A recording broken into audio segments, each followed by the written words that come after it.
안녕하세요.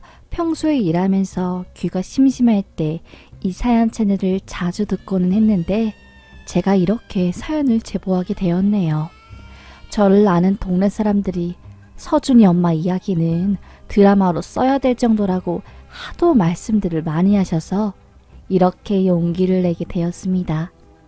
전 아주 깡시골에서 자란 소녀였어요.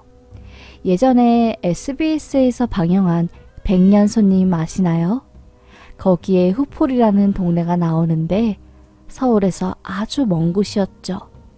저와 가족들이 산 동네는 후폴이 바로 옆 동네였습니다. 부모님은 시골에서 농사를 지으셨고 딸 하나인 저를 키우고 계셨죠. 다른 시골 아이들과는 다르게 전 깔끔하고 알록달록한 것을 좋아했어요.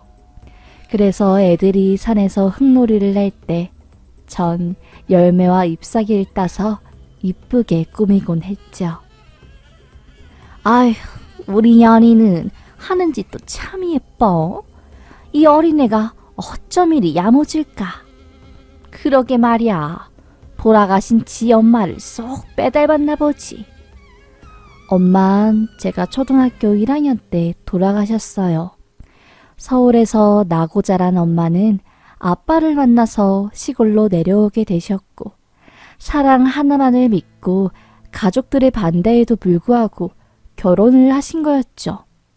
엄마는 항상 그 옛날 시대에도 하얀 캉캉 치마를 입고 아침 일찍 일어나 머리를 정돈했습니다. 저에게 밥을 차려주실 때도 그냥 주시지 않았어요. 계란말이조차 색감을 맞춰서 이쁘게 만들어주셨고요. 전 그런 엄마의 영향을 알게 모르게 받은 것 같았어요. 유방암으로 엄마가 일찍 돌아가실지 몰랐지만요. 그 때문에 가난했던 저희 집안은 병원비로 인해 더더욱 가난해졌고 미술 공부를 하고 싶었지만 하지 못했습니다. 중학교 선생님조차 아버님, 연희 실력이 참 아까워요. 이런 말씀 드리기도 조심스럽지만 연희는 미술을 시켜야 훨훨 날 수 있는 아이예요. 후폴이라는 그 시골 동네에서 미술학원은 찾아볼 수 없었습니다. 학원을 다니기 위해선 시내나 수도권으로 올라가야 했는데 저희 형편엔 있을 수도 없는 일이었죠. 아빠는 그래서 그런지 저에게 늘 죄 지은 사람처럼 미안해했어요. 아빠, 나한테 미안하다는 말 좀 그만해. 난 지금도 충분히 좋아. 그리고 미술은 그냥 취미로 하면 되지. 다행히 고등학교에서 좋은 미술 선생님을 만나서 전 방과 후에 미술 공부를 조금 더 할 수 있었고요. 입시 미술을 전문적으로 배우는 친구들보다는 뛰어나지 못했지만 감각 하나만큼은 엄마를 닮아서 좋았습니다. 대학은 꿈도 꾸지 않았던 저에게 고3 시절 담임 선생님이자 미술 선생님이 저에게 전문대 입학을 제안하셨습니다. 연희야, 너 정도면 전문대 수석 입학할 수 있을 것 같아. 조금만 더 성적에 신경 쓰고 수석으로 입학하면 학비 걱정은 안 해도 될 거야. 시골 출신이던 전 서울대, 연세대, 고려대를 제외한 대학은 잘 알지 못했기 때문에 전문대라도 감지덕지하면서 준비하였습니다.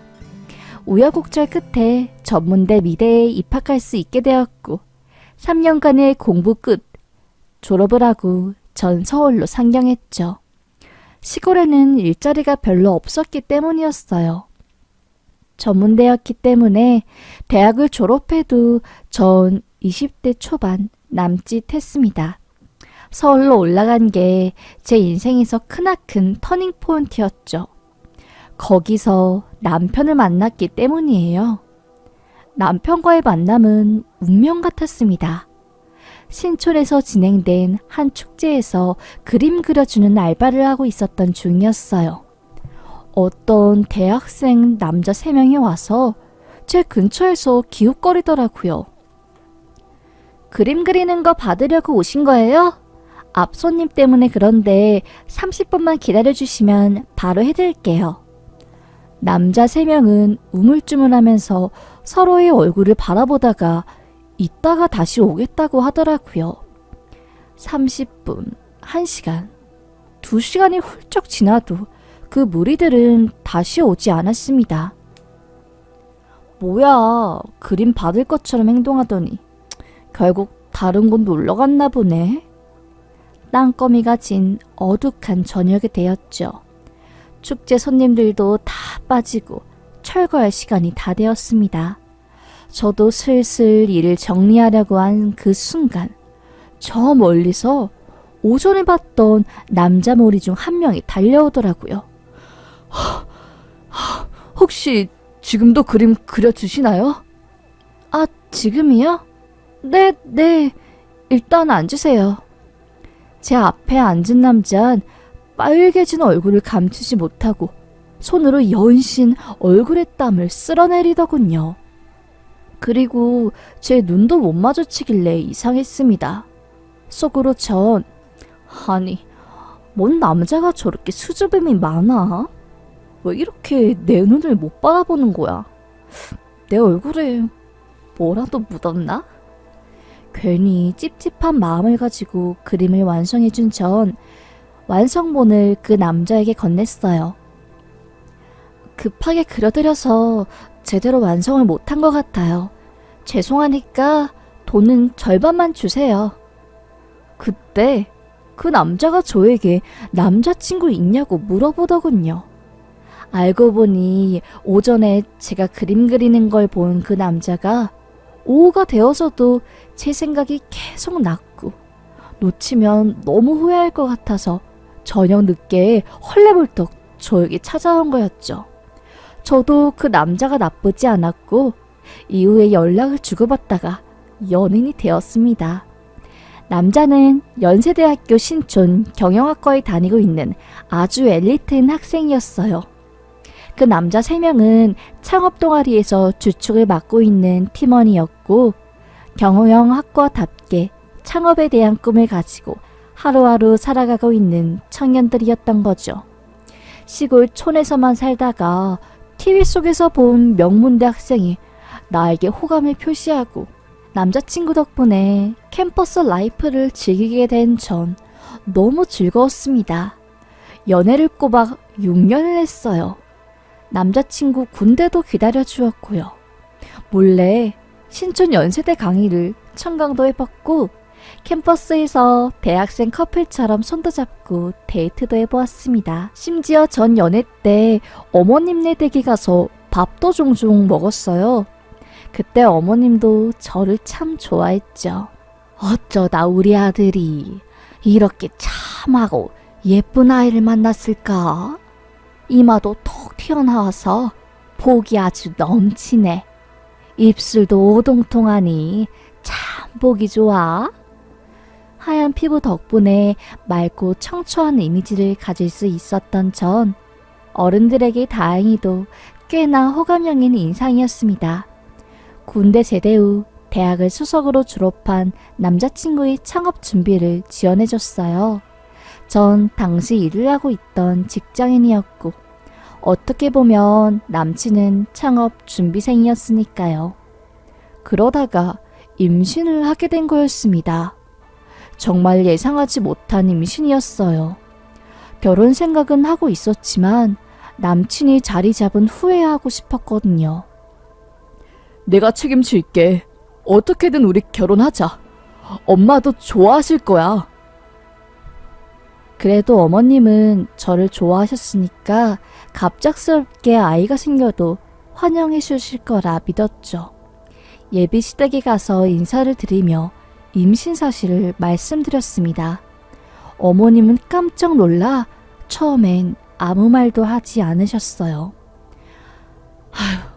그래서 너희 앞으로 결혼 생활은 어떻게 할 건데?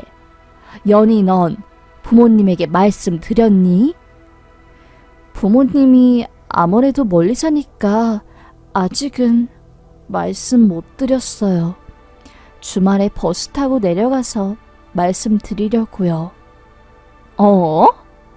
부모님 서울에서 사업하시는 거 아니었어? 네? 아닌데요. 후포리 쪽에서 농사 짓고 계세요. 아버지 혼자 계시고요. 학교 졸업하고 나서 저도 서울로 혼자 상경한 거예요. 뭐라고? 학교를 졸업하고 서울로 상경한 거라고? 학교를 여기서 나온 게 아니라? 연희 너도 우리 아들이랑 똑같은 연세대 신촌을 다닌 게 아니었어? 어머님은 눈이 부엉이처럼 커진 채 저에게 되물었어요. 전 영문도 모른 채 아니라며 사실을 말씀드리고 이상하게 남친은 옆에서 어쩔 줄 몰라하며 쩔쩔 매고 있더라고요. 엄마, 사실은 그게 아니라 내가 다 설명해 줄게. 알고 보니 남자친구가 그동안 어머님에게 거짓말을 했던 거였습니다. 전 연세대학교 디자인을 전공한 학생이고 학교 동아리에서 만나 교제를 하게 된 거라고요. 여자친구 부모님은 서울에서 사업을 크게 하신다고 통 크게 거짓말을 했더라고요.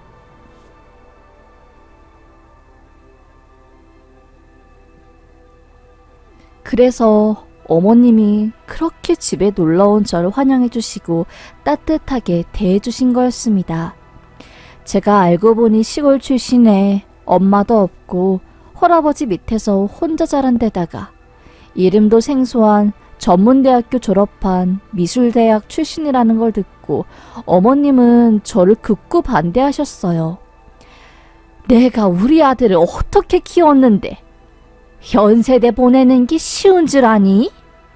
없는 살림 있는 살림 다 끌어모아다 우리 아들 교육 신경 썼어. 장가 잘 갔으면 좋겠어서. 연희 너가 엄마가 되면 알 거다. 지금 내 심정을. 우리 아들 너한테 장가 못 보낸다. 이건 아니야.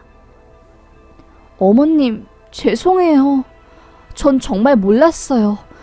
이런 상황에 전 절대로 거짓말을 할 의도는 없었는데. 엄마 왜 그래? 진짜 내가 다 미안해. 엄마가 이런 반응 나올 줄 알고서 그래서 내가 거짓말 친 거였는데 나중에 다 사실대로 말하려고 했어. 그런데 연희 정말 착하고 심성 고운 아이야. 응? 어디 가서 나 이런 여자 못 만난다고. 너 창업 준비 누구 돈으로 할 거야? 엄마 돈으로 하는 거 아니니? 그런데도 엄마 속 이렇게 썩일 거야? 연희 보내고 나중에 이야기하자. 어쩌자고 애를 가져서 이렇게 골치 아프게 하는 거야 정말. 모자 사이에 금이 갈 것 같은 상황에서 전 눈치를 살살 보다가 예비시댁 집을 빠져나왔어요.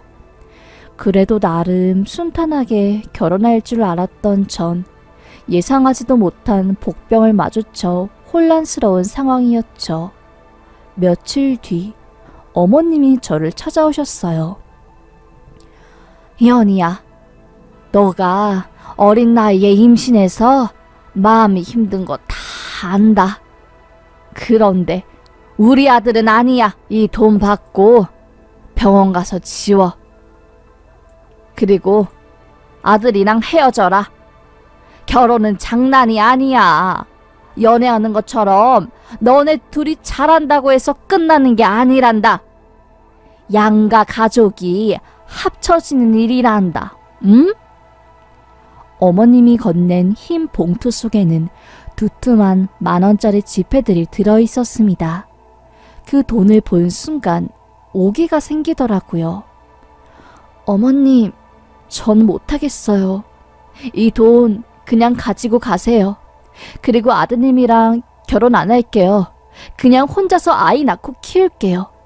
반대 무릅쓰고 결혼하고 싶진 않습니다.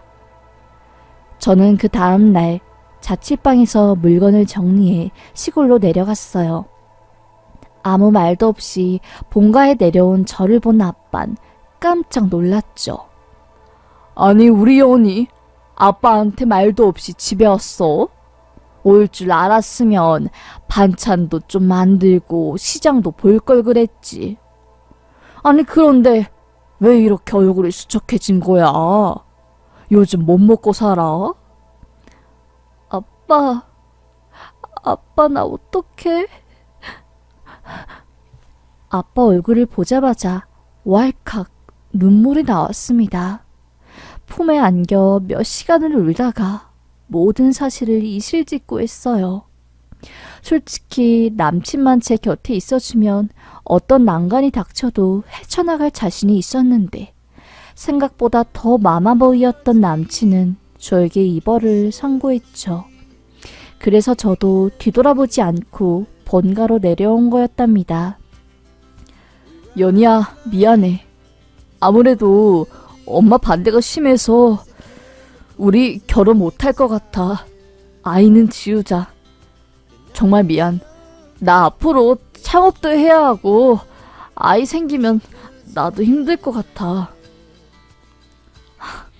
생각보다 넌 책임감이 없는 남자였구나. 그래, 끊어. 아이 내가 알아서 키울 거니까 나 다시는 찾지 마. 시골에 내려가서 아빠와 함께 부인과를 가고 몸조리를 시작했어요. 일주일 정도 지났을까요? 집에 누군가 찾아온 거였습니다. 남자친구였어요. 좋게 10kg는 빠져 보이는 얼굴로 저를 보자마자 미안해. 나 진짜 너무 미안해. 우리 다시 만나자. 엄마는 내가 알아서 할게. 너 없으면 못 살겠어. 6년간의 연애 후폭풍을 이기지 못한 남친은 결국 저에게 다시 돌아온 거였죠. 저와 헤어진 일주일 동안 집에서 중예마녀, 방충망 뜯고 창문으로 떨어지려고 하고 수면제 알약을 먹고 응급실에 신고하고 경찰 오고 난리도 아니었다고 합니다. 결국 남친이 그런 괴로움을 지켜보는 어머님도 이기지 못하고 저에게 다시 와서 우리 아들이랑 결혼하라고 아들은 살려야 하지 않겠냐며 이야기를 꺼내셨고요. 저는 한결같았습니다. 아드님이랑 결혼 생각 없어요. 죄송해요. 저도 상처받을 만큼 받아서요. 아이는 제가 혼자 키우고 싶습니다. 피눈물 머금고 단칼에 제안을 거절했지만 아빠와 전 입장이 달랐습니다. 연희야, 아빠가 네 엄마 보내고 혼자 아이를 키웠잖니. 남자 혼자 아이를 키워도 죽을 만큼 힘든데 여자 혼자 아이 키우는 건 정말 쉽지 않은 일이다. 아빠는 너가 결혼해서 아이를 키웠으면 좋겠어. 태어나자마자 아빠가 없는 아이도 참 불쌍하지 않겠니? 아빠의 말을 들어보니 저의 마음도 동요하기 시작하더라고요. 결국 저는 아빠의 말씀에 못 이겨 그 사람과 결혼을 하게 되었죠. 그게 제 인생이 예상치 못한 방향으로 흘러가게 된 촉발지였어요. 좋은 방향이던 안 좋은 방향이던 간에요. 제 인생 드라마의 시작이었죠. 반대했었던 결혼이어서 그런지 어머님은 저를 대놓고 싫어하셨습니다.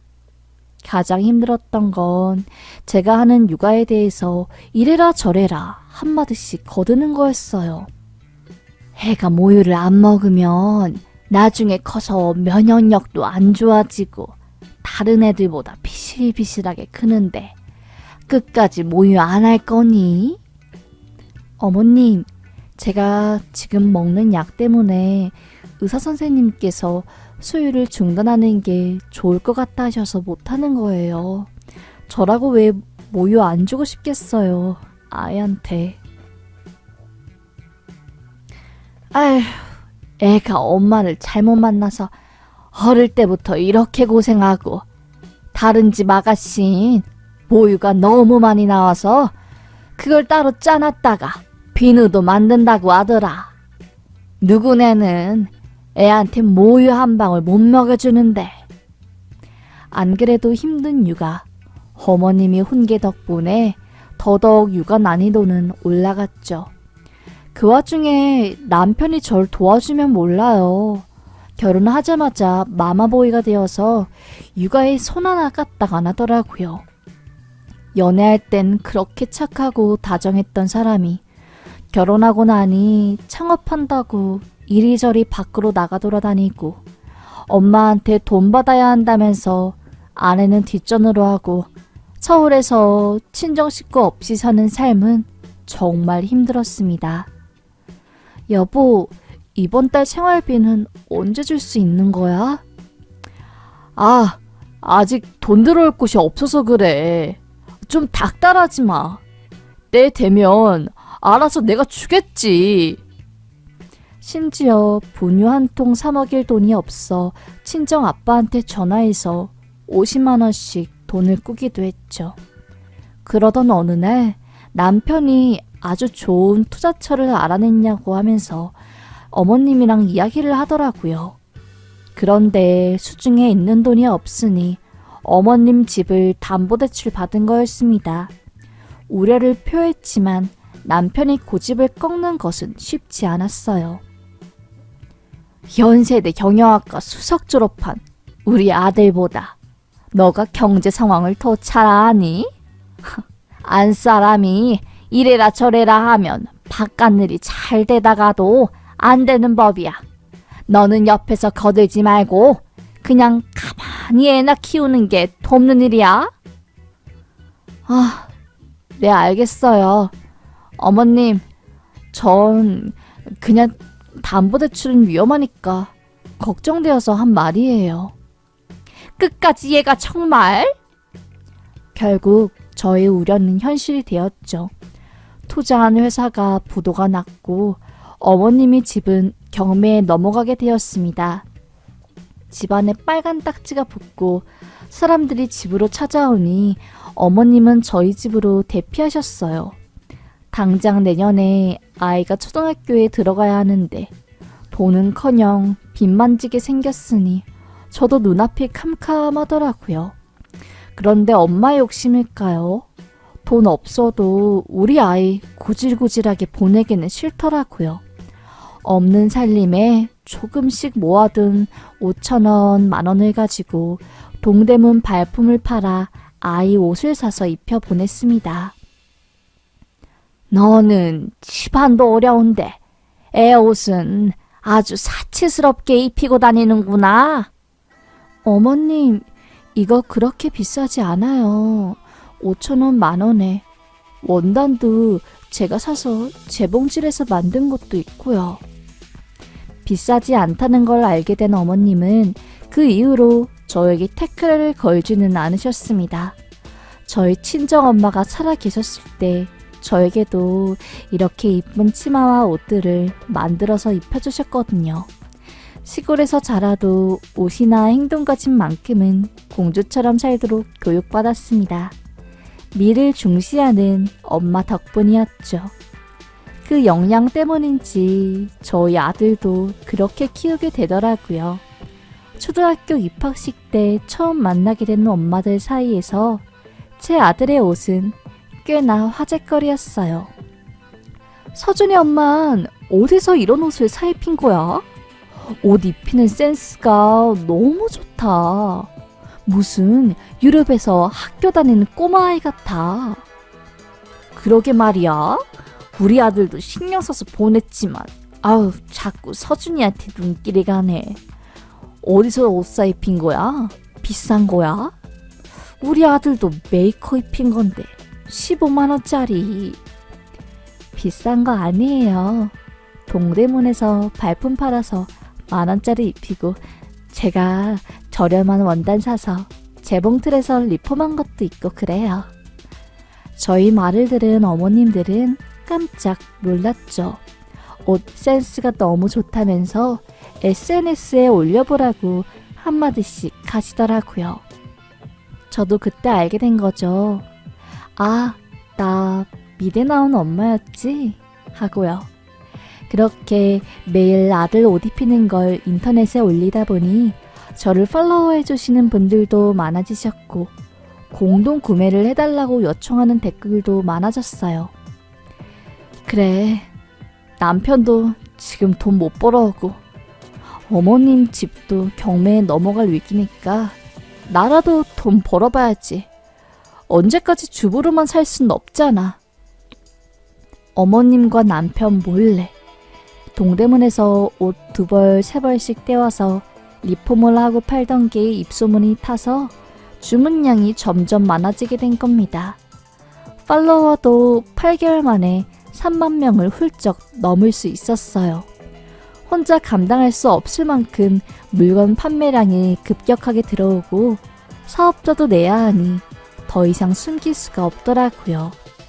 처음에 제가 인터넷 쇼핑몰 비슷한 걸 하겠다고 하니 남편과 어머님은 겁먹들었다며 삿대질하고 난리도 아니었죠. 그런데 지금까지의 매출 상황을 말해드리니 입 꾹 다무시더라고요.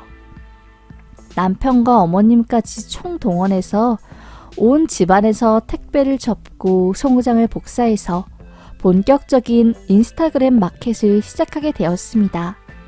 월 매출 3천이 넘으니 정말 돈이 손에 잡히더라고요. 그동안 아들한테 보내주고 싶었는데 돈이 없어서 보내주지 못했던 미술학원도 보내주었고요. 어머님 경매에 넘어간 집도 4차 낙찰로 제 명의로 받아냈습니다.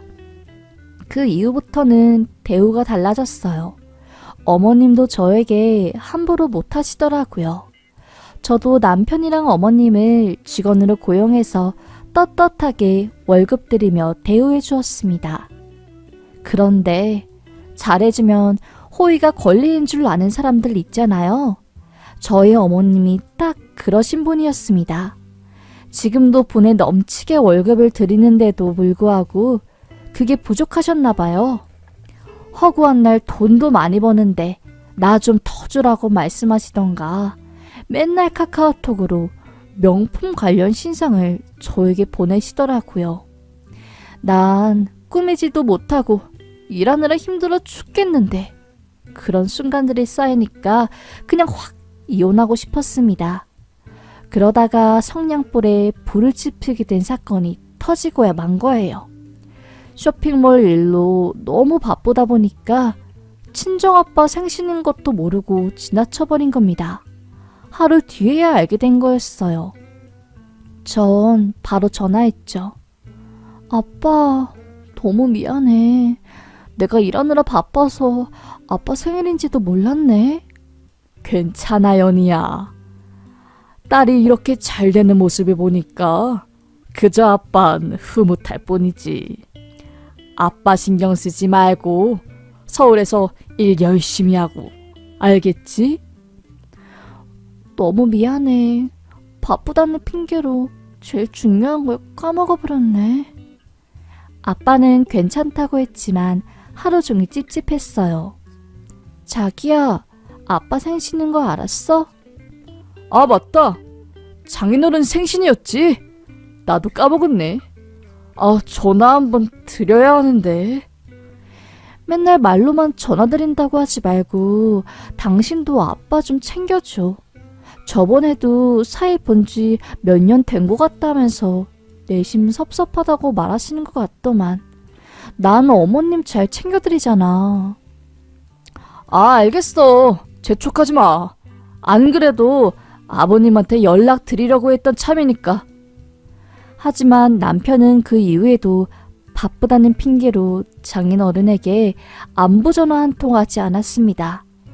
계속 마음이 찝찝했던 전 어머님과 먹는 밥상에서 말씀을 드렸어요.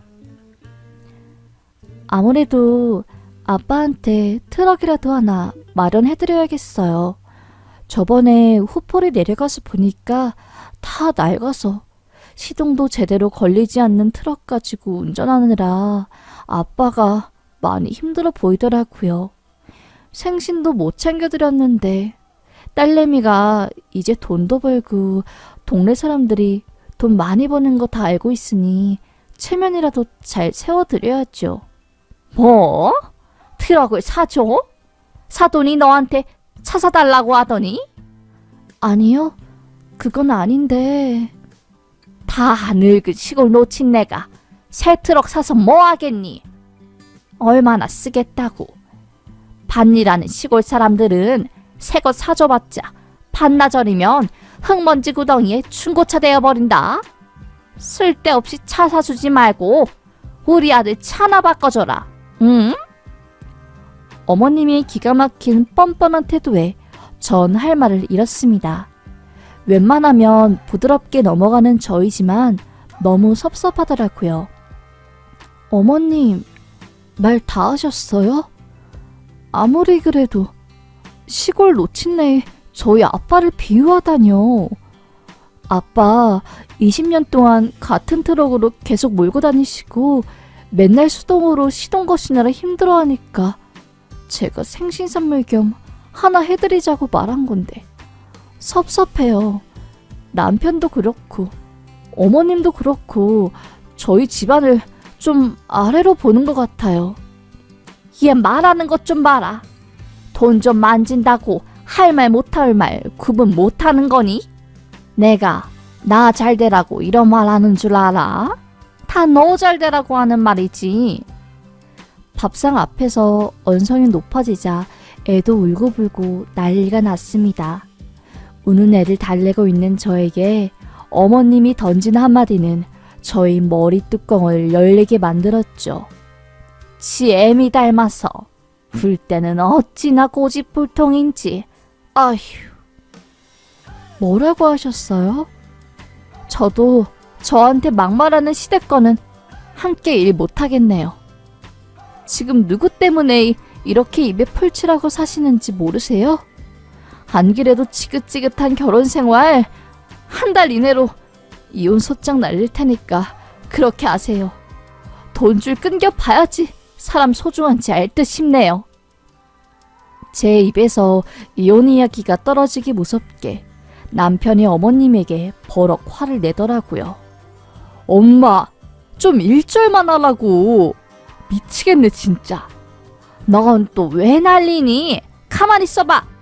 내가 못할 말했니? 결국 저와 어머님이 실랑이에서 남편과 어머님과의 실랑이로 다툼이 번지게 되었습니다. 한성가라는 남편이 어머님 앞에서 밥상을 뒤엎고 완전 개판 싸움이 났죠. 결국 둘이 방 안에 들어가서 고래고래 소리 지르는데 이혼을 결사코 반대하는 남편의 속내를 그제서야 알게 되었습니다. 연희가 우리 버리고 새살림 차리면 우리만 손해인 거야. 그거 몰라서 그래? 내가 창업한다고 마이너스 통장 내고 신용대출 받은 거 지금 연희가 갚아주고 있다고. 엄만 아무리 연희가 꼴 보기 싫고 마음에 안 들어도 살살 비위 맞춰줘야 돼. 그래야 우리가 살아. 왜 황금알을 낳는 거위 배를 가르려고 하는데. 엄마도 그건 아는데. 됐고 앞으로는 며느리 눈치 보면서 비위도 좀 맞추고 그래봐. 모든 이야기를 다 들은 전 엄청난 배신감이 몰려들었습니다. 저와 같이 살려고 하는 이유도 고작 본인들 돈 때문이었죠. 난 내 옷 하나 못 사 입는데 피 한 방울 안 섞인 저놈의 시댁 식구들은 내 돈으로 호의호식하는구나 싶었습니다. 지금 정신 못 차리면 평생 전 돈줄로 살 게 뻔했죠. 저요? 그날 바로 아들 학교 보내고 은행에 전화해서 남편 빚 갚는 거 자동이체 해놓은 부분 전부 다 취소하고 어머님이랑 남편 앞으로 된 제 명의의 카드 전부 다 해지했습니다. 그리고 이혼 변호사 찾아가서 상담받고 나왔고요. 그 다음에 향한 곳은 현대차 매장이었어요. 그동안 시댁 눈치 보느라 아빠한테 못 해드린 것 전부 다 하나씩 하나씩 해드리자 마음먹었죠. 아빠한테 드릴 트럭 할부로 결제하고 나오는데 세상 후련했습니다. 그런데 참 웃긴 게 그 순간 남편에게 전화가 오더군요. 당신 나랑 엄마한테 준 카드 해지했어? 택배비 결제하려고 하는데 승인이 안 되는데? 해지했어. 앞으로 내 돈 쓰지 말고 어머님이랑 당신이 직접 돈 벌어서 써. 그리고 오늘부로 쇼핑몰 일도 사람 고용해서 할 거니까 관여하지 말고 이번 주 이내로 이혼 소장 접수할 거니까 그렇게 알아? 당신 갑자기 왜 그러는 건데? 우리 엄마 때문에 그래? 내가 엄마한테 사과하라고 할게. 이미 늦었고 당신이 그동안 나한테 한 짓 생각해. 엄마 핑계 대지 말고 있을 때 잘하라고. 알겠어? 전화를 팍 끊어버렸습니다. 집에 가서 비밀번호도 바꾸고 어머님이랑 남편 짐도 싹 다 복도에 내놨어요. 그날 저녁 남편이랑 어머님이 집 문 두들기고 경찰 부르고 난리도 아니었네요. 경찰이 왔지만 소용은 없었습니다. 이 집 명의가 제 명의였거든요. 경찰도 명의 때문에 이건 어쩔 수 없다면서 다시 경찰서로 돌아갔고요. 아들도 제 편이었습니다. 아들에겐 그저 미안할 뿐이었죠.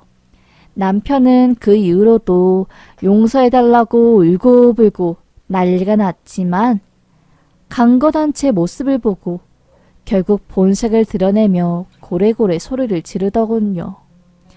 언젠간 내가 네보다 성공해서 너의 그 기고만장한 모습을 눌러주겠다고 하면서요.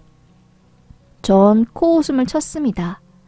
그렇게 전 그 사람과 이혼하고 새 출발을 하기 위해서 조금 더 큰 아파트로 이사를 갔어요. 쇼핑몰 운영을 더 원활하게 하기 위해서 새로운 사무실도 계약했고요. 아들 녀석은 엄마를 닮아서 공감 능력이 참 좋았죠. 엄마가 행복하다면 난 그걸로 좋다면서요. 갑자기 전학 가고 엄마 아빠가 이혼하느라 혼란스러울 법도 한데 참 착한 아들이었습니다. 똥차 가고 벤츠 온다는 말이 저에게 딱 맞았어요. 남편과 시모라는 암덩이를 툭 떼어내니까 제 주변엔 좋은 사람들로 가득 찼습니다. 쇼핑몰 도와주는 분들도 너무나 성실하고 본인 가게처럼 열심히 도와주셨고요. 아이 돌봐주시는 이모님도 천사가 따로 없었죠. 아빠도 말로는 새 트럭 필요 없다고 하시면서 제가 실제로 트럭을 바꾸어 드리니 어찌나 좋아하시던지. 그동안 시댁의 반대와 눈치 때문에 친정 아빠한테 못해드린 것을 하나씩 해드리니 참 뿌듯했습니다. 이혼 후 들려오는 소식을 들어보니 전 남편은 저처럼 성공하겠다고 옷 쇼핑몰 사업을 시작했지만 쫄딱 망했다고 하더라고요. 미적 감각도 없고 성급한 성질만 가지고 있으니 잘 되기가 힘든 사람인 거죠. 시모도 마찬가지였습니다. 명문대 나온 아들만 믿고 기고만장하게 살더니 집도 날리고 황금알 낳는 며느리로 지 발로 내쫓았으니 그 운명이 얼마나 기구했겠어요. 창피해서 동창 모임도 못 나가고 쫄딱 망한 거 동네 사람들한테 들키기라도 할까봐 무서워서 선캡으로 얼굴을 가리고 돌아다닌다고 하더라고요. 전 그동안 시댁 식구들 때문에 마음고생했지만 그래도 그들 덕분에 억센 환경에서도 포기하지 않고 사는 법을 배운 것 같습니다. 앞으로 저에게 새로운 사랑이 찾아올진 잘 모르겠지만 눈에 넣어도 안 아플 아들과 둘이서 행복하게 살고 아빠한테 잘해드리려고요. 살고 싶어서 한 이혼이었는데 이혼하니까 정말 행복하고 후련하네요. 전 이혼을 결심한 모든 분들의 선택을 존중하고 싶습니다. 그럼 지금까지 저의 이야기를 들어주셔서 감사합니다. 세상 모든 며느리분들, 우리 시댁한테 기죽지 말고 내가 살고 싶은 인생 떳떳하게 잘 살아봐요. 열심히 노력하고 아등바등 살려고 하는 사람에겐 꼭 기회가 오더라고요. 세상은 능력 있고 성실한 사람들을 가만히 내버려둘 만큼 한가한 곳이 아니더라고요. 작은 기쁨으로 큰 아픔을 잊으며 같이 살아가 봅시다. 감사합니다.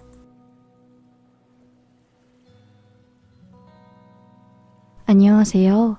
얼마 전에 유튜브를 보다가 서장훈 씨와 개그맨 이수근 씨가 하는 프로그램 사연을 보게 되었어요. 거기 나온 주인공이 저랑 정말 비슷한 사연을 가지고 있더라고요. 저랑 비슷한 사연을 가지고 있는 분의 이야기를 들어보니 뭔지 모르게 마음의 위로가 되는 느낌을 받았죠. 그래서 저도 제가 평소 보는 사연 채널에 이렇게 저의 이야기를 제보하게 되었습니다. 전 어릴 때부터 아빠와 둘이 살았어요. 혹시 TV 프로그램에서 가난한 사람들 도와주는 방송 보신 적 있으신가요? 저희 집안이 딱 그런 상태였습니다. 정말 가난해서 비가 오면 천장에서 물이 떨어졌고 시도 때도 없이 벽에는 곰팡이가 쾌쾌하게 쓸어 있었죠. 그래도 가난을 탓해본 적은 없었어요. 처음부터 가난하게 살아서 그런지 그런 생활이 익숙했거든요. 그리고 전 무엇보다 부모님이 사랑을 듬뿍 받고 자라서 그런지 마음만큼은 부자였답니다. 제가 어릴 때 엄마 병간호를 한 기억이 있어요. 아주 어릴 때였고 엄마는 병원에 누워 있었죠. 아빠는 하던 일을 그만두고 엄마 곁에 꼭 붙어 있었고요. 어느 날 집에 혼자 있는 저를 보고 아빠가 같이 갈 곳이 있다며 옷을 이쁘게 입혀줬어요. 아빠, 우리 어디 가? 아빠는 아무런 대답이 없었습니다. 가게 된 곳은 엄마가 입원해 있는 병원이었죠. 아무것도 모르는 전 하하호호 웃으며 엄마와 이야기를 했습니다. 그렇게 4일 정도 지났을까요? 의사 선생님들과 간호사 선생님들이 분주하게 엄마한테 왔고 전 간호사 선생님 손에 이끌려 다른 방에 가게 되었어요. 그리고 아빠가 저에게 와서 말했죠. 엄마가 먼 여행을 떠나게 되었어. 엄만 암으로 돌아가셨고 그렇게 저와 아빠 단둘이 남게 된 거였답니다. 엄마가 죽은 이후로 아빠는 엄마 병원비를 갚기 위해서 일용직 노동을 전전하셨지만 몸이 좋지는 않으셨어요. 그래서 전 일찍부터 일을 하기 시작했죠. 중학교 때부터 전단지 아르바이트부터 시작해서 고깃집 서빙, 청소, 신문 배달 등등 안 해본 게 없었어요. 어릴 때부터 일을 해서 그런지 고된 일을 하는 게 익숙하더라고요. 모든 일이 다 그런 줄 알았죠. 그러다가 우연히 캐드 일을 시작하게 되었어요. 동네 미용실에 갔더니 거기 원장님이 저에게 그랬죠. 학생은 나이도 어린데 고깃집이나 연탄집 서빙하지 말고 좀 좋은 곳에서 일해. 우리 손님으로 오는 아가씨는 캐디 일해서 돈도 많이 벌고 이쁘게 하고 다니더라고. 돈 많이 번다는 말에 혹하게 된 전 수소문해서 캐디 일을 하게 되었습니다. 서글서글하게 잘 웃고 친절한 이미지 때문인지 저를 지정해 주시는 손님들이 많았어요. 그러다가 한 손님이 자기가 아는 변호사 사무실이 있는데 셔를 정리를 하는 사람을 뽑는다며 저를 추천해 주신 거죠.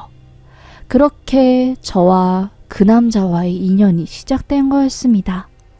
캐디 아가씨는 자외선 강한 곳에서 일하지 말고 실내에서 일해. 나이도 아직 20대 초중반인데 언제까지 몸쓴 일을 하겠어. 거기 변호사 사무실이 내가 아는 사람이 일하는 곳인데 분위기도 좋고 일하기 편할 거야. 뭐 다른 송사 업무나 복잡한 세무회계 일 하는 것도 아니고 소송 관련해서 서류 정리하고 변호사 밑에서 일 돕는 거니까 어렵지 않을 거야. 젊은 사람들이 하기에 좋아. 인상이 좋다는 이유로 변호사 사무실에서 아르바이트를 하게 된 전 처음에 기가 좀 죽어 있었어요. 제가 살아온 세계와는 완전히 다른 길을 걸은 사람들이 질비했기 때문이었죠. 다들 멋지고 이쁘고 게다가 능력도 좋았으니 말이죠. 그래서 전 기가 팍 죽었습니다. 제가 처음 담당한 여자 변호사님은 그런 절 못마땅하게 보더라고요. 아, 진짜 이 빠릿빠릿하게 못하네. 고졸이라고 했나요? 요즘 상고에서도 이런 서류 정리랑 간단한 세무는 다 배우지 않나? 이력서 보니까 상고 나왔더만. 거기서도 은행원 쪽으로 많이 빠지지 않나? 아, 답답해. 죄송합니다. 더 열심히 하겠습니다. 열심히 하지 말고 잘하세요. 잘 좀 하라고. 매일 혼나는 저를 지켜보던 한 나이 지긋한 변호사님이 그러더라고요. 서 변호사, 요즘 기분 안 좋나 봐. 새로 들어온 알바생한테 좀 부드럽게 해줘봐. 아휴, 변호사님, 답답해서 살 수가 있어야죠.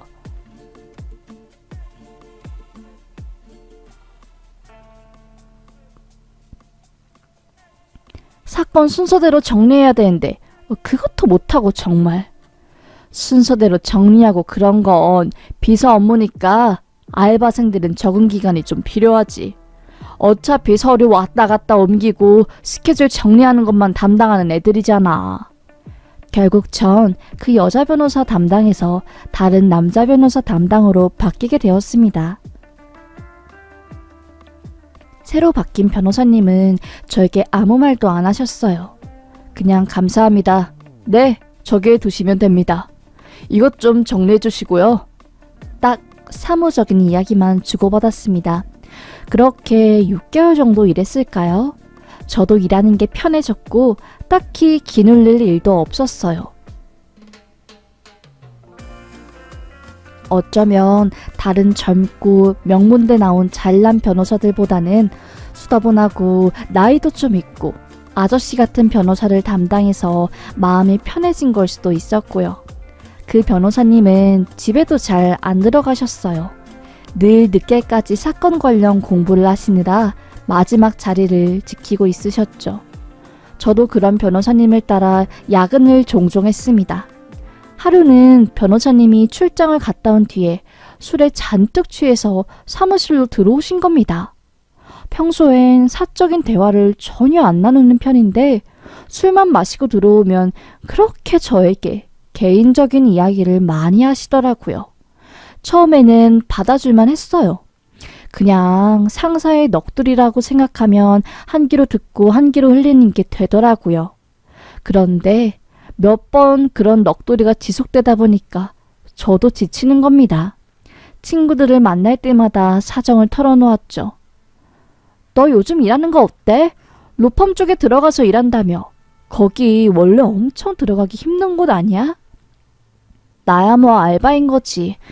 근데 내 담당 변호사님이 진짜 술만 마시면 인생 한탄하고 자꾸 힘든 이야기만 해서 버티기 힘드네. 야, 그래도 투덜대지 말고 꾹 참고 다녀라. 어디 사회에서 변호사 만나기 쉬운 줄 아냐? 잘 보이면 너 인맥으로 써먹을 수도 있는 거고 여러모로 좋잖아. 친구들은 대단히 현실적이었어요. 묘하게 변호사님과 그런 시시콜콜 이야기를 하다 보니 친해지는 느낌도 있었고요. 슬쩍슬쩍 저에게 먹으라고 간식 같은 것도 건네주셨고요. 그렇게 그곳에서 일한 지 1년 정도 되었을까요? 아빠가 아프다는 소식을 듣게 된 거였습니다. 일 때문에 서울로 상경한 전 아빠가 아픈지도 모르고 있었어요. 폐가라고 불러도 이상하지 않는 그 허름한 집에서 아빠는 딸에게 말하면 괜히 짐이 될까봐 간암을 숨기고 끙끙 앓고 있었던 겁니다. 아빠가 병원에 입원했다는 소식을 들었을 땐 이미 손을 쓰기 늦은 상태였어요. 의사 선생님은 저에게 그러시더라고요. 길어야 한 달입니다. 이 정도 되면 고통이 상당히 심하셨을 것 같은데 아버님이 어떤 마음으로 버티신지 잘 모르겠네요. 저희 의료진이 지금 할 수 있는 건 고통을 줄여줄 수 있는 강한 진통제를 놔드리며 편하게 갈 수 있도록 하는 것뿐입니다. 전 하염없이 눈물을 흘렸습니다. 하늘에서 구멍이 났다는 표현이 뭔지 알겠더라고요. 아빠는 일주일을 버티다가 돌아가셨습니다.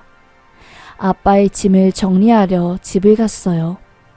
장판 밑에 깔려있던 아빠의 꼬깃꼬깃한 10,000원짜리 지폐들, 저를 위해서 모아두셨더라고요. 아빠를 따라가고 싶었습니다. 가난하게 살아온 아빠는 장례식에 올 친구 하나 없었고요. 전 직장 담당 변호사님께 아빠의 부고로 인해 일주일간 휴가를 내겠다고 말했어요. 장례 절차가 시작되자마자 바로 장례식장을 찾아온 사람은 바로 변호사님이었습니다. 괜찮아, 서연씨? 펑펑 울고 있던 절 변호사님이 꼭 안아주었습니다. 변호사님은 퇴근한 후 바로 저희 아빠 장례식에 3일 내내 와주셨어요. 정말 힘들 때 누군가 곁에 있어주는 게 이렇게 큰 힘이 된다는 걸 그때 알게 된 거였지요. 사실 담당 변호사님 제가 별로 안 좋아했거든요. 나이도 많고 스터분하고. 그 나이까지 장가 못 간 이유를 알 것만 같은 느낌이었거든요. 사람들과 잘 어울리지도 않고 일만 딱 하고 집에도 안 가고 일 중독에 변호사였기에 다행이네 정도의 사람으로 저도 모르게 생각하고 있었는데 너무나 후회가 되더라고요. 그렇게 장례를 다 마친 뒤 집에 들어오니 공허함이 몰려오더라고요. 죽고 싶었습니다. 세상에 하나뿐인 가족인 아빠를 떠나보내니 더 이상 살 이유가 없었어요. 침대에 누워서 어떻게 죽어야 하는지 생각만 하고 지냈죠. 회사에도 그만두겠다고 말을 했습니다. 아빠 돌아가셔서 힘든 건 알겠는데 일주일만 더 쉬고 다시 와서 일해. 이럴 때일수록 바쁘게 일해야지 빨리 회복할 수 있는 거야. 다른 사람 안 구하고 서연씨 계속 쓸 거니까 딱 일주일만 더 쉬고 와. 변호사님은 저를 붙잡으셨어요. 결국 일주일 뒤 다시 재출근을 하게 된 저는 눈물을 삼키며 꾸역꾸역 일을 하게 되었죠. 1달 정도 지나니 조금 버틸만 해지더군요. 사건들이 너무 많아 함께 야근을 하던 도중 갑자기 저에게 말을 거시는 겁니다. 서연씨, 이젠 좀 괜찮아? 그 말을 들은 전 저도 모르게 눈물을 펑펑 흘리게 되었어요. 당황한 변호사님이 손수건을 건네주시고 전 말도 못할 정도로 꺽꺽대며 울었습니다. 괜찮아요, 변호사님. 물어봐 주셔서 감사합니다. 많이 힘들었나 보네. 오늘 일은 여기까지 하고 밖에 나가서 뭐라도 사 먹자. 그날 사단이 벌어진 거였어요. 술이 들어가다 보니 변호사님과 인생 깊은 이야기를 나누게 된 거였습니다. 대학 졸업 후 12년 동안 사법고시만 준비하느라 남들이 다 하는 연애, 결혼, 자식, 그 어느 하나 해내지 못했다면서 서럽게 말씀을 하시더라고요. 실패하는 인생이고 어릴 때부터 죽고 싶은 마음이 컸다면서요. 변호사고 뭐고 다 부질없다며 말씀하시길래 되려 제가 변호사님을 달래드렸습니다. 저도 술을 마시니 취기가 올라왔고 그렇게 저희는 그날 밤새 함께 있었어요. 그러다 보니 깊은 관계를 나누게 된 거죠. 다음날 회사에 가서 변호사님 얼굴을 보려고 하니 미치겠더라고요. 오히려 변호사님은 아무렇지 않게 다시 일을 하시더라고요. 술을 안 마신 변호사님은 이성 그 자체였습니다. 몇 주 뒤 생리 날짜가 다가왔는데도 생리를 안 하길래 불길한 느낌이 들더라고요. 설마 아니겠지? 아니란 마음으로 지냈어요. 그런데 머리도 너무 아프고 식은땀도 나고 몸이 이상하길래 반신반의하는 마음으로 약국에 가서 임신 테스트기를 샀습니다. 약사님, 혹시 이거 테스트기 정확한 건가요? 희미하게라도 두 줄이 보이면 거의 정확한 거예요. 완전 확실히 알고 싶으면 부인과 가면 되고요. 집에 가서 테스트기를 한 전 뒤통수를 한 대 팍 맞은 느낌이었어요. 화장실에 가서 한동안 멍하니 천장을 바라보았네요. 두 줄이더라고요. 하룻밤의 실수가 임신까지 된 거였습니다. 혼자서 끙끙 앓다가 친구에게만 사실을 털어놓았어요. 미쳤어? 임신을 했다고? 야, 너 그런 애 아니잖아. 남자친구도 없던 애가 갑자기 무슨 임신이야. 그래서 애 아빠는 누군데? 몰라. 야, 장난치지 말고 빨리 애 아빠 누군지 말해. 설마 너 클럽 같은 데서 이 남자 저 남자 만나서 애 아빠 누군지 모르는 건 아니지? 그건 아니야. 그럼 누군데? 아니, 같이 일하는 내 담당 변호사님. 뭐라고? 제 친구는 화들짝 놀라서 소리를 질렀어요. 내가 40살 넘고 머리도 까지고 그런 아저씨의 아이를 가지게 될 줄 몰랐다. 친구는 한숨을 푹 쉬었죠. 야, 차라리 잘 됐네. 아무리 못생기고 아저씨라고 해도 변호사잖아. 너 가난 지긋지긋하다며. 변호사랑 결혼하면 굶어 죽을 일은 없을 거 아니야. 일단 임신 사실을 알리고 아이 키우겠다고 해. 다음 날 모두가 퇴근하고 변호사님 혼자 남아 일을 할 때 저는 조심스럽게 변호사님을 불러냈습니다. 변호사님, 들을 말씀이 있어요. 뭐 때문이지? 저 임신했어요. 컴퓨터를 바라보며 키보드를 치던 변호사님이 손을 멈추고 저를 바라보셨습니다. 어떻게 해요, 저?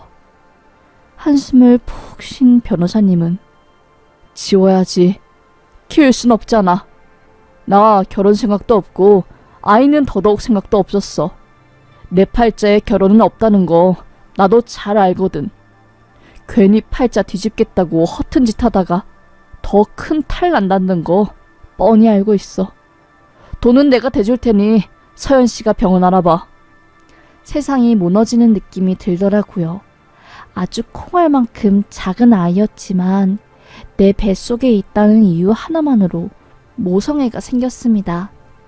전 아이 못 지우겠다고 말했고 어떻게든 키우겠다고 했어요. 아빠의 장례식장에서 거의 상주 노릇을 해주신 변호사님에 대한 감사함을 연애 감정으로 착각한 제가 바보 같은 거였죠. 전 혼자 미혼모 시설도 알아보고 별짓을 다 했습니다. 변호사 상대로 양육비나 돈 관련 소송을 해봤자 이길 자신이 없어서 싸울 자신도 없었어요. 대신 문자만 남겨놨죠. 아이는 제가 키울게요. 미혼모 시설에 가서 키우던 알바를 하던 어떻게든 키워낼 거니까 그렇게 아세요. 하루 뒤 변호사님께 전화가 왔더라고요. 미안하다고, 내가 잘못한 것 같다고 하면서요. 아이를 함께 책임지겠다고 말하더라고요. 저는 그날 이후로 퇴사를 했고 변호사님과 함께 산부인과를 다녔습니다. 아이 생각하면 기분은 좋지만 미래에 대한 걱정이 이만저만이 아니더라고요. 난 고졸에 아빠 엄마도 없는 고아와도 다름없는 인생인데 시댁에서 얼마나 반대가 심할까. 그 걱정에 밤잠을 못 이루었습니다. 내가 시어머니라도 변호사 아들을 고졸 출신 띠동갑보다 훨씬 더 어린 아가씨한테 장가보내기 싫을 것 같았어요. 전 싸대기라도 맞을 각오로 시댁에 인사를 드리러 갔습니다.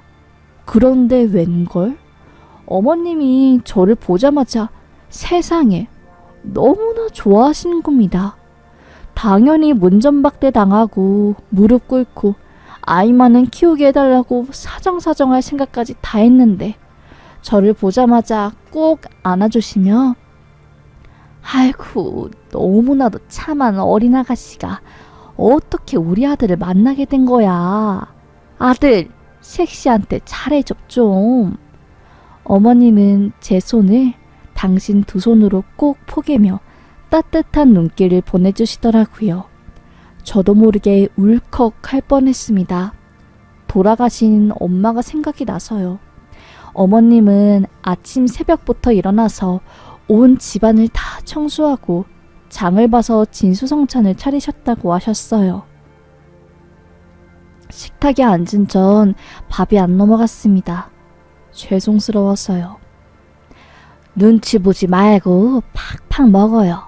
아유, 예뻐라. 어떻게 우리 아들을 만날 생각을 다 했을까? 너무 고마워서 어쩜 좋아. 되려 시어머님은 저에게 미안해하는 눈치였죠. 생각보다 너무나도 따뜻한 어머님이 반응해 전 앞으로 하게 될 결혼 생활에 대한 걱정을 한숨 덜 수 있었습니다.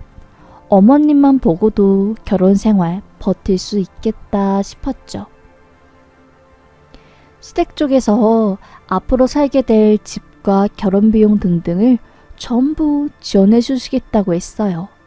다른 걱정은 절대 하지 말고 오로지 아이 키우는 생각만 하라고 하셨고요. 남편은 무뚝뚝하게 밥을 먹으며 고개만 끄덕였습니다. 원래는 저도 드라마 속 주인공처럼 연애 이쁘게 하고 사랑하는 사람이랑 벅찬 결혼식 그리고 결혼 생활을 하고 싶었어요. 그런데 뭐 이것도 내 운명인가 보다. 내게 이런 일이 생긴 이유가 있겠거니 하고 그냥 받아들였습니다. 예비 신랑이 집으로 들어간 전 결혼 준비를 하기 위해서 이것저것 알아보았습니다. 그런데 그때 모르는 번호로 전화가 걸려오더라고요. 받아보니 남편의 사촌동생이라고 하는 한 여자였습니다. 예전에 남편이 사촌 여동생이 있다는 말을 술 먹고 얼핏 한 적이 있어서 기억이 났습니다. 제가 너무 갑자기 연락드렸죠? 우리 오빠랑 어떻게 만나게 된 거예요? 아, 우선 임신하신 거 너무너무 축하해요. 아, 직장에서 만나게 됐어요. 제가 변호사님 밑에서 일하는 아르바이트생이었어서. 아, 그래요? 언제부터 연애한 건데요? 연애는 아니고 사실은 사고 쳐서 자초지종을 솔직하게 다 말씀드렸어요. 예비 시동생 되시는 분에게요. 저도 거짓말을 잘 못 치는 성격이라서 말하다 보니 치부라고 할 수 있는 부분까지도 술술 말하게 되더라고요. 제 이야기를 계속 듣던 예비 시동생은 점점 목소리가 어두워지는 겁니다.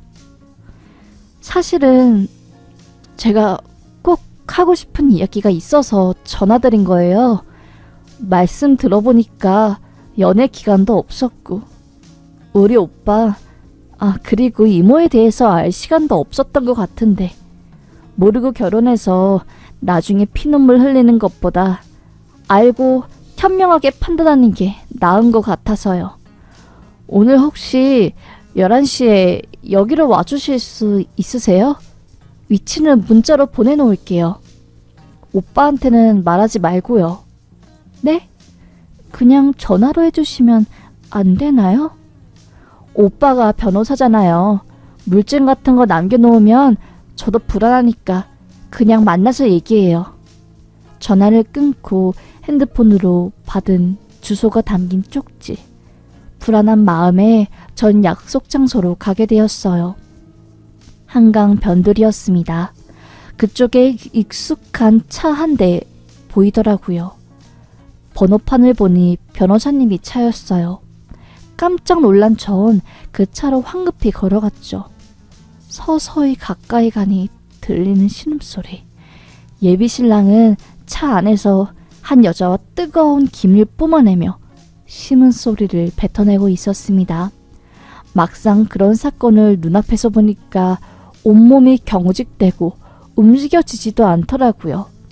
혹시라도 내 존재가 들킬까봐 대로변으로 가서 택시를 불러 집으로 겨우 왔고요.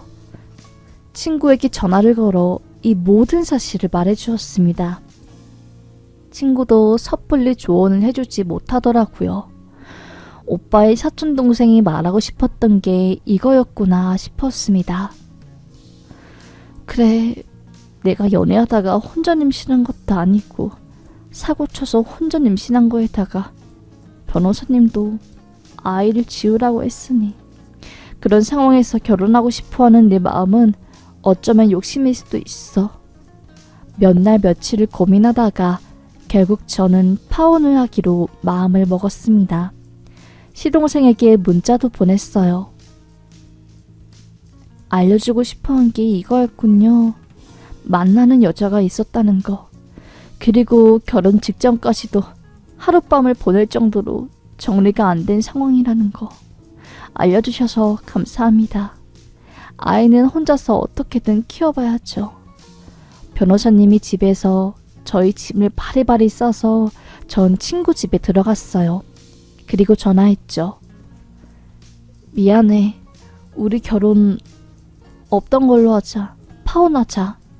당신한테 여자 있다는 거 알았고 얼마나 깊은 관계인지도 대충 알고 있으니까. 내가 결혼하고 싶은 이유는 우리 아이한테 좋은 아빠를 만들어주고 싶었기 때문이야.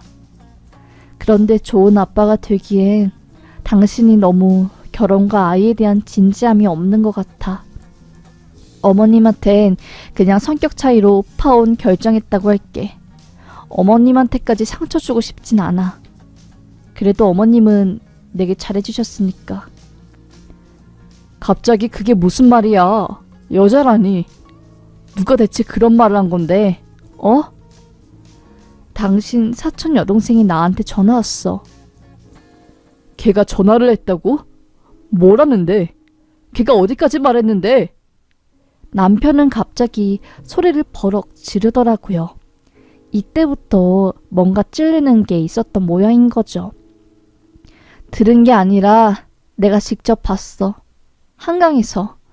당신이 당신 차 안에서 했던 짓거리들. 전 어머님에게도 전화를 걸어 자초지종을 간략하게 설명드렸습니다.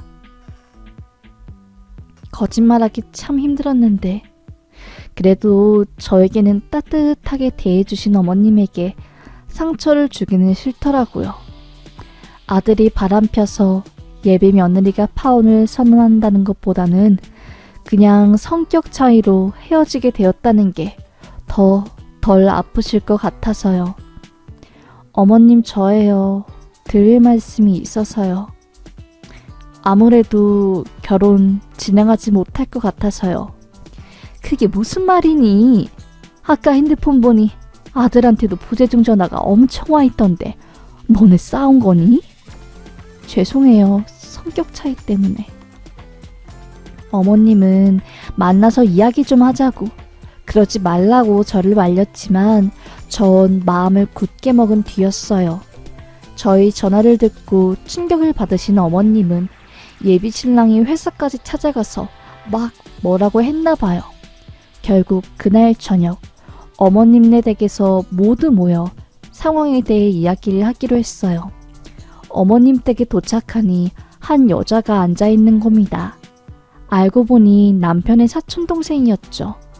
전화로만 이야기를 해서 얼굴은 모르는 상태였는데 아주 마르고 얼굴은 이쁘장하게 생겼는데 뭔가 음산한 기운이 느껴지더라고요.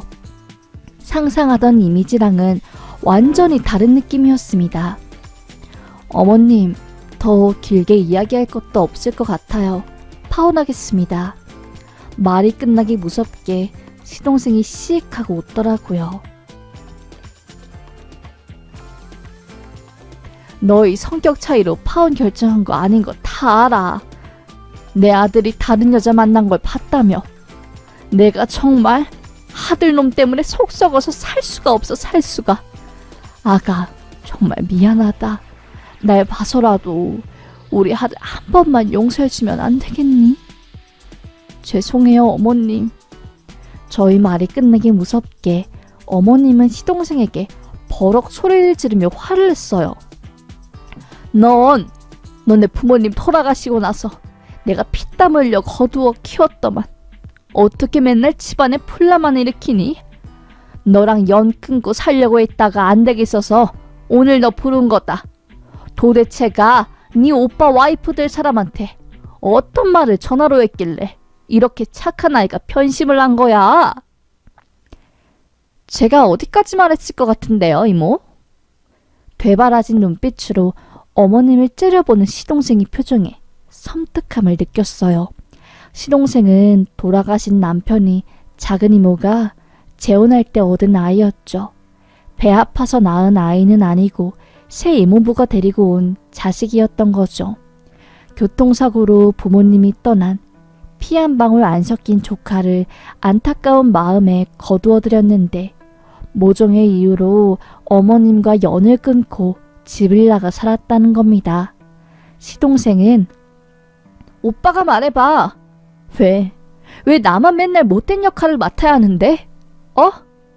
우리 엄마 아빠 재산 이모가 다 가지고 가서 나 20살 되고선 절반밖에 안 줬잖아. 그리고는 뭐? 나보고 미친년이라고 욕했지? 분에 찬 시동생은 흥분을 멈추지 못하고 소리를 지르자 변호사님이 시동생 입을 틀어막고 집 밖으로 끌고 갔습니다. 그때 시동생이 그러더라고요. 언니, 그날 한강에서 오빠랑 잔 여자가 나예요. 내가 다 말해줄게. 내가 이것까지는 말 안 하려고 했는데 나 오빠랑 16살 때 안방에서 잤어. 그러다 일찍 집에 온 이모한테 걸렸고 그때 난 이 집안에서 쫓겨났고 그 일 때문에 성인 되고 나서 우리 엄마 아빠 앞으로 나온 보험금 절반밖에 못 받았거든. 내 동생 보험금은 내가 가지고 간다나 뭐라나. 네 아빠 보험금만 가지고 가라고 그러던데? 충격의 연속이었습니다. 그러니까 예비 신랑은 자신의 친척 동생과 몸을 나눈 그런 쓰레기 놈이었던 거예요. 아무리 피 한 방울 안 섞였다고 하지만 소설 속에서나 들을 법한 이야기를 들은 전 뒤통수를 망치로 한 대 맞은 기분이었습니다. 예비 신랑이 사법 공부하면서 사람도 안 만나고 외로우니까 사촌 동생이 생각이 났던 거고 어머님 몰래 둘이 다시 연락이 되어 몸을 나누며 정을 키워갔대요. 남들이 들으면 손가락질할 관계이니 쉬쉬하면서 만나다가 예비 남편은 혼기를 놓쳐버린 거였고요. 내가 변호사만 되면 돈 벌어서 우리 시골에서 조용하게 살자. 아무도 모르는 곳에 둘이 가서 평생을 기약하자던 사촌 오빠의 말은 변호사가 된 뒤 휴지 조각처럼 사라져버린 거고 배신감을 느낀 시동생은 분노로 가득 찬 하루하루를 보내며 가난하게 살고 있었던 거죠. 그러다가 사촌 오빠가 한 여자랑 결혼한다는 사실을 친척들을 통해서 듣게 된 사촌 오빠에게 연락해 모든 것을 비밀로 할 테니 마지막으로 하룻밤을 보내자고 제안한 거고 그날 저를 불렀던 겁니다. 이 모든 게 시동생의 계획하에 벌어진 일이었어요. 질투를 넘어선 분노가 온 집안을 파국으로 만들었던 겁니다. 그래서 파혼한다는 소식에 시동생이 씩 웃었던 거더라고요. 전 남편과 시동생의 뺨을 한 대씩 나란히 갈겼습니다. 둘이 올드보이 영화 찍니? 살다 내가 이렇게 기가 막힌 이야기는 처음 들어보네.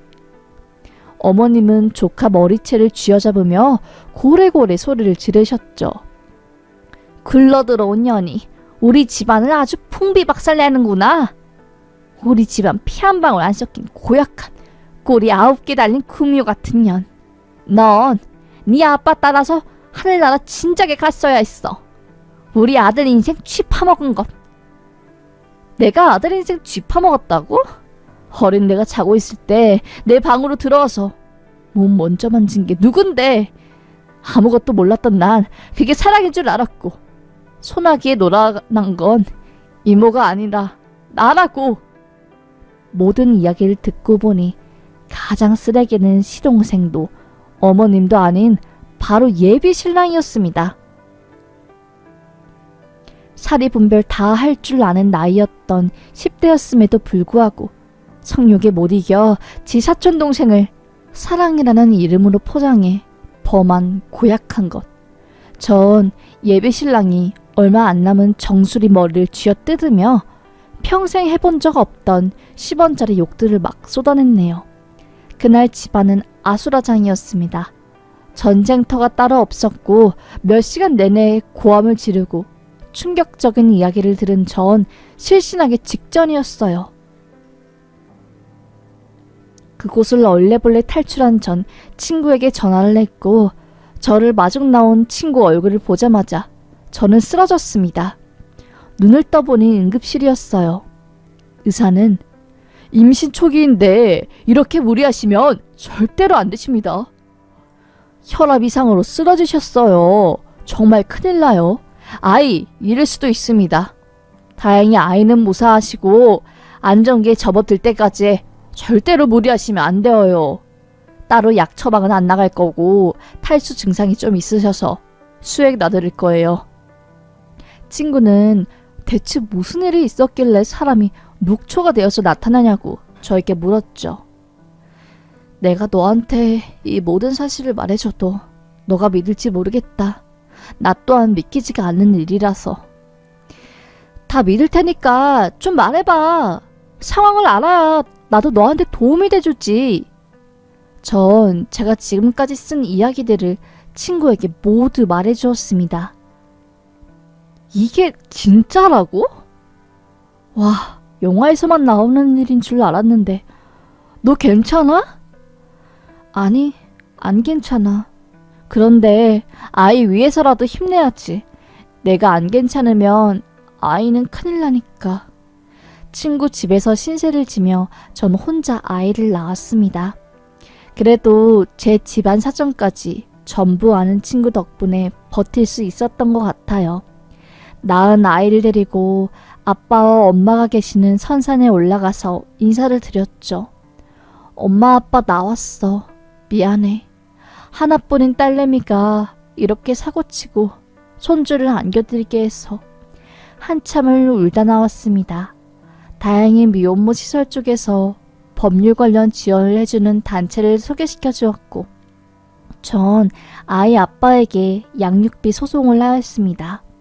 아무리 상대가 변호사여도 다행히 양육비를 받을 수 있는 위치에 제가 있었기에 소송은 어렵지 않다고 하더라고요. 일이 잘 풀려서 양육비를 받을 수 있게 되었죠. 아이 아빠는 저에게 그래도 사과를 하더라고요. 미안하다고요. 어머님도 저에게 전화가 여러 통 왔었어요.